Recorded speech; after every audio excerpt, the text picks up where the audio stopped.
जय श्री कृष्णा दोस्तों, स्वागत है आपका अपने फेवरेट चैनल स्पिरिचुअल ज्ञान में। आज हम बात करेंगे सीता माता और तिनके की। दर्शकों ने ध्यान दिया होगा कि रावण की कैद में लंका स्थित वाटिका में सीता माता जिस वृक्ष के नीचे बैठती हैं, वहाँ वे अपने हाथ में एक घास का तिनका लेकर रखती हैं। जब भी रावण वहाँ आता तो सीता उस तिनके को उठा लेती। बहुत सारे लोगों को इसका वास्तविक कारण नहीं पता होगा, लेकिन आज हम आपको इसकी वजह बता रहे हैं। आप भी इसे पढ़ें और जानिए कि घास के तिनके का क्या रहस्य है।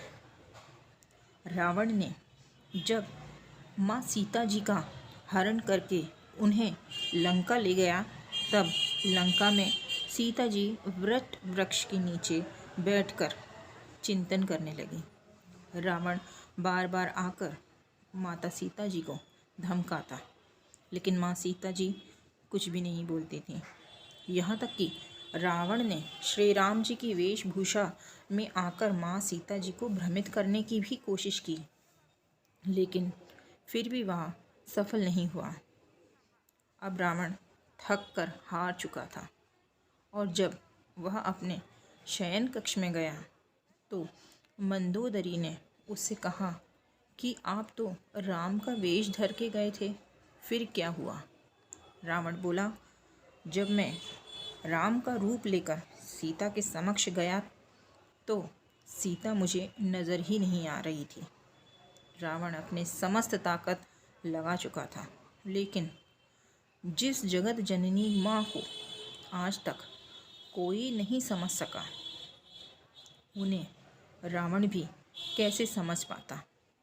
रावण एक बार फिर आया और बोला, मैं तुमसे सीधे सीधे संवाद करता हूँ, लेकिन तुम कैसी नारी हो कि मेरे आते ही एक घास का तिनका उठाकर उसे घूर घूर कर भला देखने लगती हो। अब तुम ही बताओ, क्या घास का तिनका तुम्हें राम से भी ज़्यादा प्यारा है? इस पर माता सीता क्या बोलती हैं, देखिए। रावण के इस प्रश्न को सुनकर माता जी बिल्कुल चुपचाप हो गईं और उनकी आँखों से आंसुओं की धार बह पड़ी। इसकी सबसे बड़ी वजह थी कि जब श्री राम जी का विवाह माता सीता जी के साथ हुआ, तब सीता जी के बड़ा आदर सत्कार हुआ और उनका गृह प्रवेश भी हुआ। बहुत उत्सव मनाया गया। प्रथानुसार नववधू विवाह पश्चात जब ससुराल आती है तो उसके हाथ से कुछ मीठा पकवान बनवाया जाता है, ताकि जीवन भर घर में मिठास बनी रहे। इसलिए माँ सीता जी ने उस दिन अपने हाथों से घर पर खीर बनाई और समस्त परिवार, राजा दशरथ और तीनों रानियों सहित चारों भाइयों और संत ऋषि भी भोजन पर आमंत्रित थे।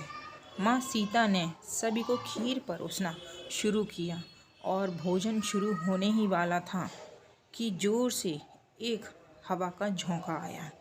सभी ने अपनी अपनी पत्तलें संभाल लीं। सीता जी को बड़े गौर से सब देख रही थीं।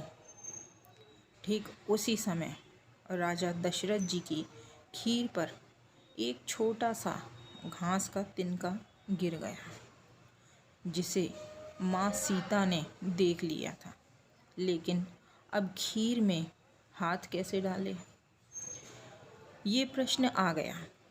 माँ सीता जी ने दूर से ही उस तिनके को घूर कर देखा। वो जलकर राख होकर एक छोटी सी बिंदु बनकर रह गया।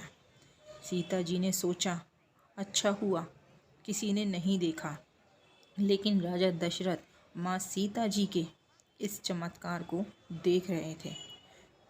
फिर भी दशरथ जी चुप रहे और अपने कक्ष पहुंचकर माँ सीता जी को बुलाया। फिर उन्होंने सीता जी से कहा कि मैंने आज भोजन के समय आपके चमत्कार को देख लिया था। आप साक्षात जगत जननी स्वरूपा हैं। लेकिन एक बात आप मेरी ज़रूर याद रखना, आपने जिस नज़र से आज उस तिनके को देखा था, उस नज़र से आप अपने शत्रु को भी कभी मत देखना। इसलिए माँ सीता जी के सामने जब भी रावण आता तो वह उस घास का तिनका को उठाकर राजा दशरथ जी की बात याद कर लेती थी। तृणधर ओट कहत वैदेही, सुमिरि अवधपति परम स्नेही। यही है उस तिनके का रहस्य। इसीलिए माता सीता जी चाहती तो रावण को उस जगह पर ही राख कर सकती थीं, लेकिन राजा दशरथ जी को दिए गए वचन का मान रखते हुए एवं भगवान श्री राम को रावण वध का श्रेय दिलाने हेतु वो शांत रहीं। ऐसी विशाल हृदय थी हमारी जगनी जानकी माता। जय हो प्रभु श्री राम जी की। जय हो सीता माता।